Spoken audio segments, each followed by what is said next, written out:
Good morning बेटा जी। बेटा कल हमने बेटा तंतारा बामीरो कथा हमने आधी कर ली थी। उसमें क्या जाना था कि तंतारा किस गांव का है, बामीरो कहाँ की है और बेटा किस प्रकार वो एक दूसरे को अपना परिचय देते हैं। और बेटा अपना परिचय देने के बाद वो लड़की झुंझलाकर चली जाती है। अब देखिए, युवती झुंझला उठी, वह कुछ और सोचने लगी। अतः उसने निश्चय पूर्वक एक बार पुनः लगभग विरोध करते हुए कड़े स्वर में कहा, ढीठता की हद होती है कि भाई मेरा परिचय बार बार पूछे जा रहे हो, कहे जा रहे हो और तुम बिल्कुल ढीठ बन गए हो। मैं जब से परिचय पूछ रही हूँ और तुम बस एक ही राग अलाप रहे हो कि गीत गाओ।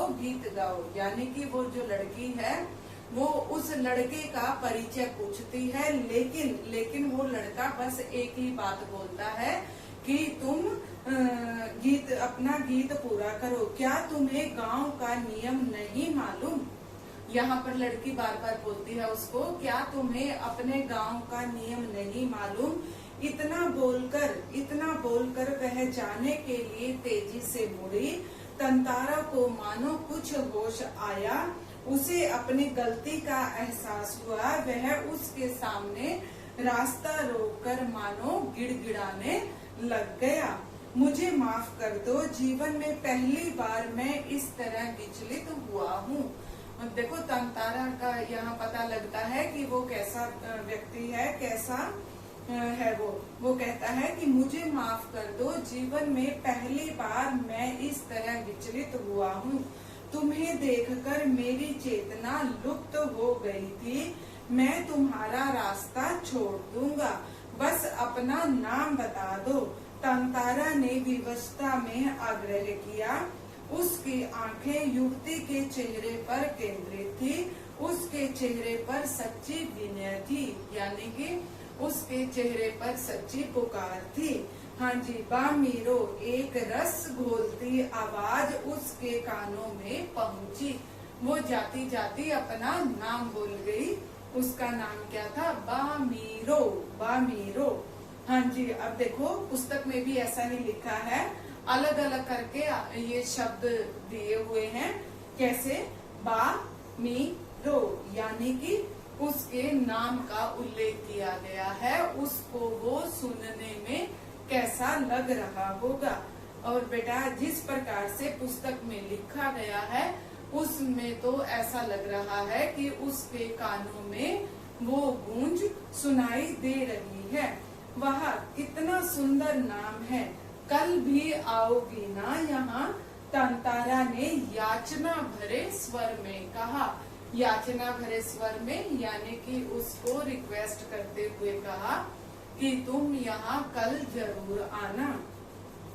नहीं, शायद कभी नहीं, वो लड़की उत्तर देकर जाती है।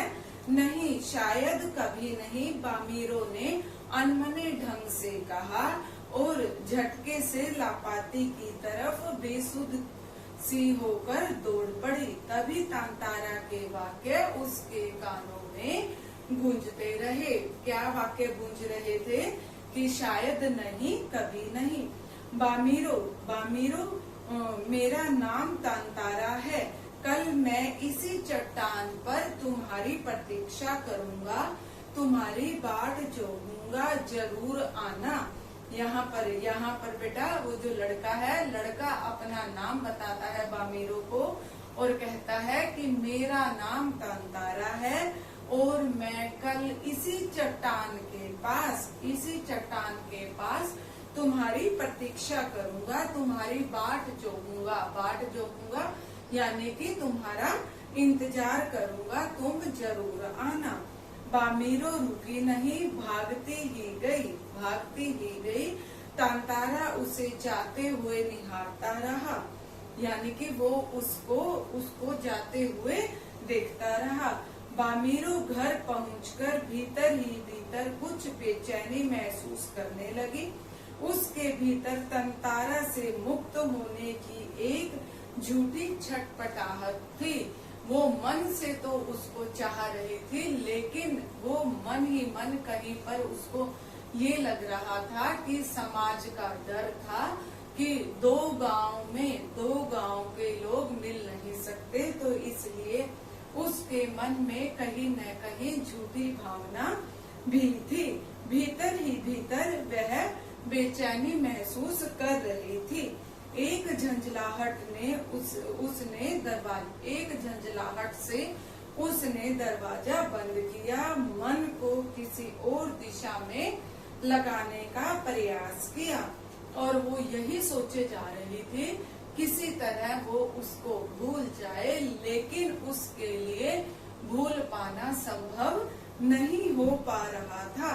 बार बार तांतारा का याचना भरा चेहरा उसकी आंखों में तैरता जाता। उसने तांतारा के बारे में कई कहानियां सुन रखी थी। उसकी कल्पना में वह एक अद्भुत साहसी युवक था, किंतु वही तांतारा उसके सम्मुख एक अलग रूप में आया था।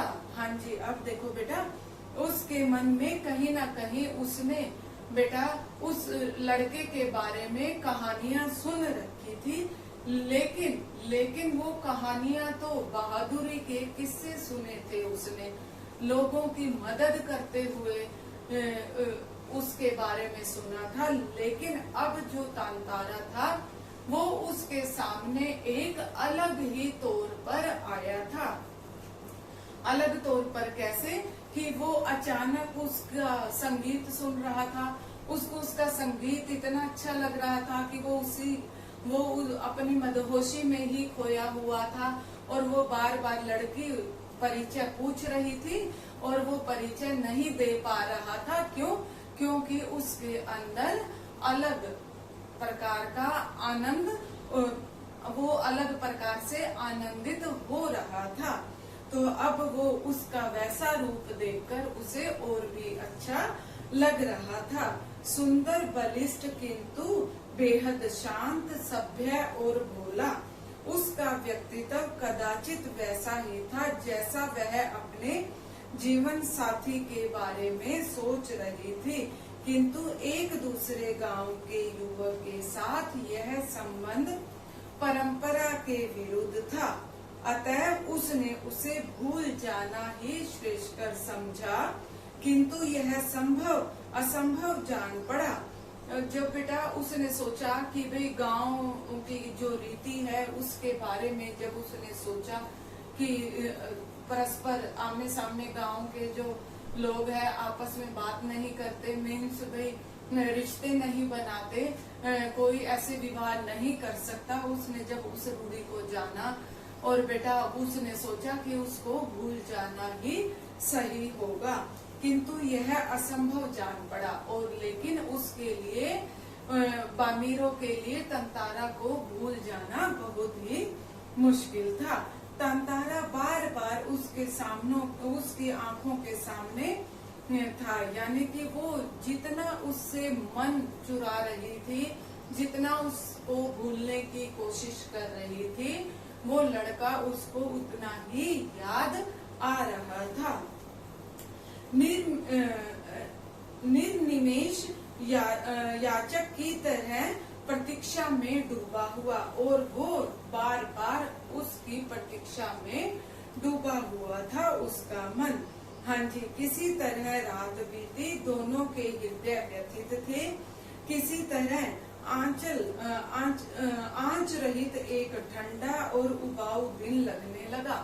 जो अगला दिन था, अगले दिन क्या हुआ, तांतारा अपनी बात बताता है कि वो जो दिन था उसको कैसा लग रहा था, ठंडा और उबाऊ दिन गुजरने लगा।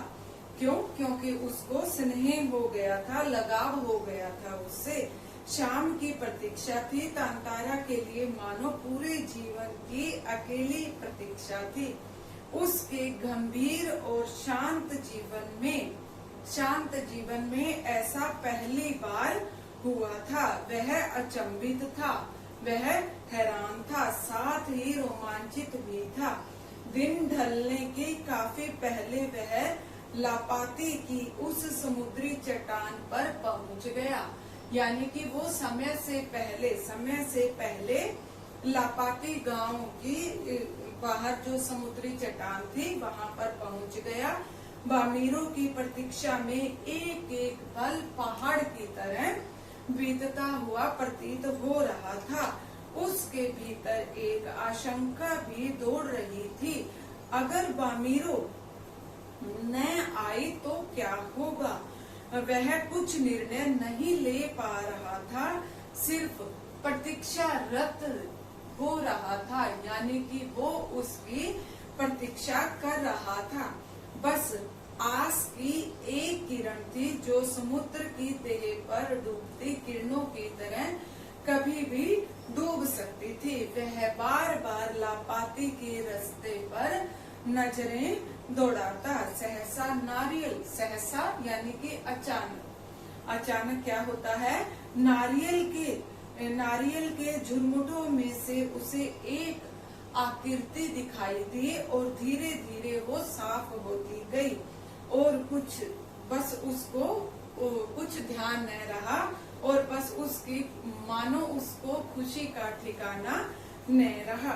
सचमुच वह बामीरो थी, उसको सोचने लगा जैसे वह घबराहट में थी। वह अपने को छुपाते हुए बढ़ रही थी। बीच बीच में इधर उधर दृष्टि भी दौड़ा रही थी। वो इधर उधर लोगों की नजरों से बचती हुई चली आ रही थी। क्योंकि उसे अपने गांव की उस रीत का पता था। फिर तेज कदमों से चलती हुई तंतारा के सामने आकर ठिठक गई। दोनों निशब्द थे। निशब्द यानी कि शब्दहीन हो गए थे, कुछ नहीं बोल रहे थे। कुछ था जो दोनों के भीतर चल रहा था। एक टक निहारते हुए वे जाने कब तक खड़े रहे। सूरज समुद्र की लहरों में कहीं खो गया। अंधेरा बढ़ रहा था। अचानक बामीरो कुछ सचेत हुई और घर की ओर दौड़ पड़ी।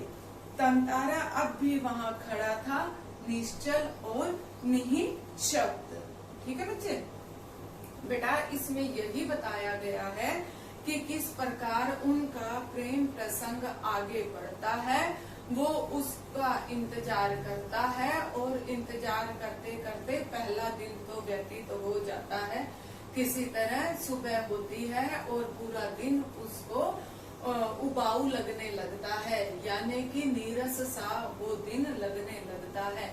जब वो दिन उसको नीरस लगता है तो किसी तरह शाम होती है। शाम के वक्त बेटा, जब समय मिलने का समय दिया हुआ होता है तो वो वहाँ पर समय से पहले ही तांतारा वहाँ पर पहुँच जाता है और चट्टान पर बैठकर उसकी प्रतीक्षा करने लगता है।